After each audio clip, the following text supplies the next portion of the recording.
Hello everybody, I hope you're still doing well. Today we're going to talk about the third part of the furniture lesson, which is building levels and platforms and stair units. The first thing that I want to show you before we get started is I got to thinking about specialized chairs. I didn't really talk about that last time, but I was thinking like Rachel in the courtroom might have the spindle back chair with the curves, or a ladder back chair, for instance, but you could do it the exact same way. So you draw the shape, fill in the voids, and then if you have an irregular shaped bottom, you can do a square, but then fill in the edges of the void to create the two unique shapes. And then of course that gets cut out and glued to that place where the dashed lines are. You can also do something similar if you've got a decorative table, like a wrought iron table with lots of little spindle work. You can draw the shape of the table and then fill in all the voids with black pen. So wanted to add those to last lesson. But what I want to jump forward to is talking about how to create levels. And the first thing that we want to do is get your floor, which you should already have cut out and decorated. And say you wanted to, the whole set was sitting up on top of a 2-foot tall platform. Then what you're going to have to do is you're going to have to cut out foam core that is the thickness that you want it raised up. But remember, like we said last time, you want to deduct the thickness of the foam core. So 2 foot is going to be from the top edge to the bottom edge. And that distance minus the foam core equals 2 feet. And so what you can see, I've already glued this one together for you using the pins like we talked about last time. But this is how I got there. So notice I drew the back support and the front support on the foam core. The height shows that it's 2 foot tall, but then this is the deduction for the thickness of the foam core.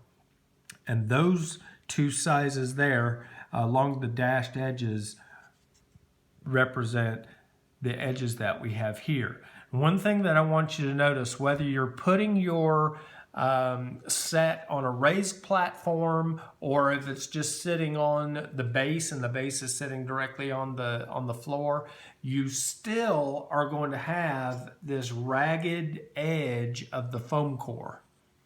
And we want to cover that up. So whether you're doing it with the level or without the level, you still should cut a little piece of paper. Remember the last time we talked about that, we called it a skin. You should still cut a little skin and put over the face of it. So I went ahead and I drew a brick skin. We talked about how you could find a brick pattern and shrink it down on a copy machine to a 1/2-inch scale. Honestly, it's just as easy to draw it the way that you want it in 1/2-inch scale. So I drew bricks. I didn't finish them, just to kind of show you that it is hand drawn. And if you cut this out of paper, put glue on your edge, then you can see that that is going to create a really nice and neat and tidy face for your piece. And so if it was just the edge of the foam core, for instance, you could cut out a strip of paper that would cover up the front edge and make it nice and neat and tidy as well. So now I want to talk to you about step units, because if you have a level, then obviously you're going to need to build a step unit to get up to it. And so there's a couple of different ways that you can do it.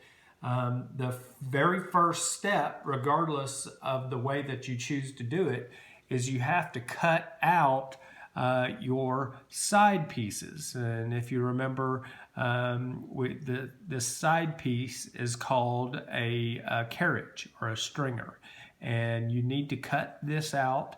I went ahead and did this earlier and glued it all together. So I'm taking the pins out from where it was being held together while drying. And ideally, each tread is going to be a foot.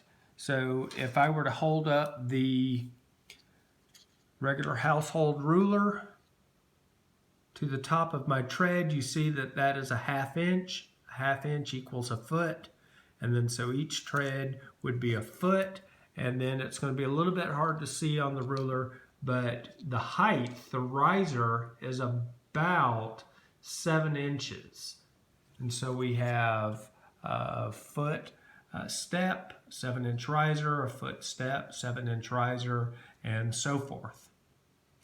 So there's a couple of ways that you can cover it.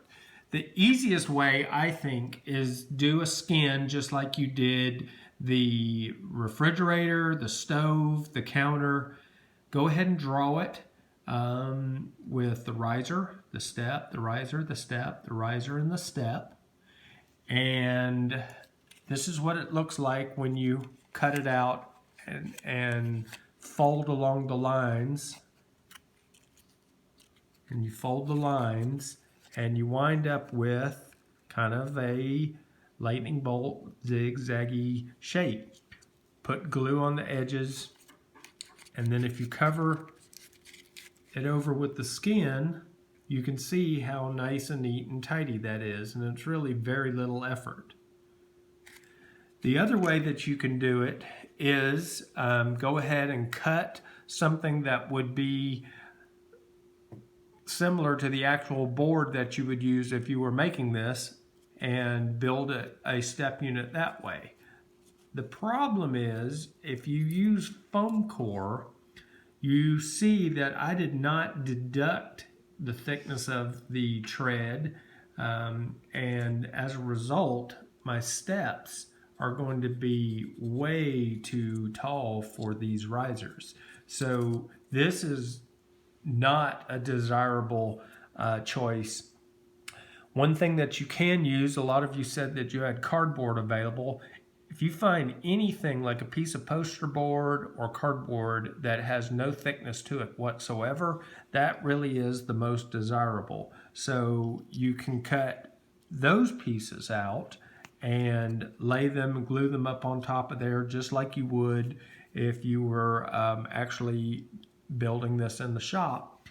And that's okay. I mean, that is a perfectly acceptable step unit. You would still need to paint it.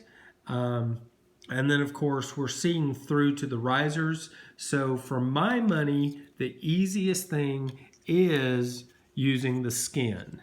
Now, I do want to show you one last choice.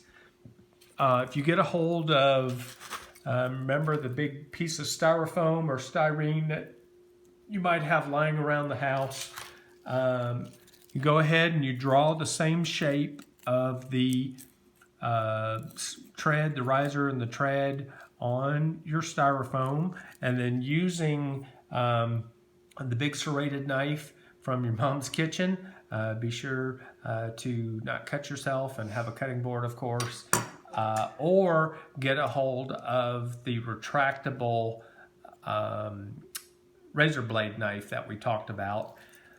Both of them work really well for this kind of thing. And you kind of do a series of saw cuts.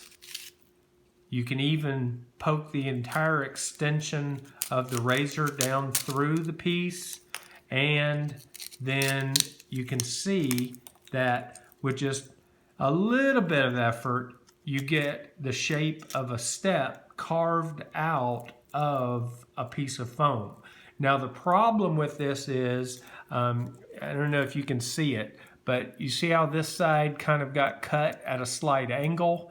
It's really, really hard to control the knife cuts on a piece of solid foam. So you're going to wind up with a set of steps that look a little bit squonky, although this would still perfectly represent your steps.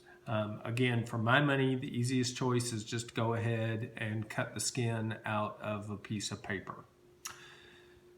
So that about wraps up this third part.